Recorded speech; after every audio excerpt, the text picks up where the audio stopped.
பூஜை அறையில் செய்யக்கூடாத 5 தவறுகள். நமது வீட்டில் மிகவும் புனிதமான இடம்னு பார்த்தீங்கன்னா பூஜை அறை.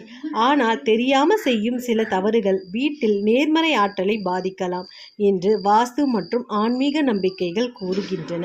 முதல் தவறுகள்: உடைந்த சிலை அல்லது படங்கள் பூஜை அறையில் வைத்திருப்பது.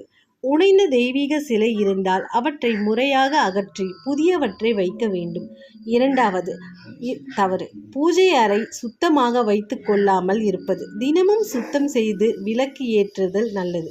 மூன்றாவது தவறு: வாடிய பூக்களை நீண்ட நேரம் வைத்திருப்பது. பூஜை அறைக்கு பயன்படுத்தி பூக்களை தினமும் அகற்றுவது நல்லது. நான்காவது தவறு: தேவையற்ற பொருட்களை பூஜை அறையில் குவித்து வைப்பது.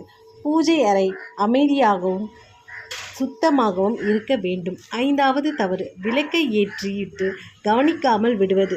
விளக்கை குளிர வைக்க வேண்டும். பாதுகாப்புடன் வழிபட செய்வது மிகவும் முக்கியம். நண்பர்களே, இவை ஆன்மீகம் மற்றும் வாஸ்து நம்பிக்கைகளின் அடிப்படையாக சொல்லப்பட்ட குறிப்புகள். உங்கள் வீட்டில் இவற்றை கவனித்து வந்தால் மன அமைதி மற்றும் நல்ல சூழல் உருவாகலாம். நன்றி, வணக்கம்.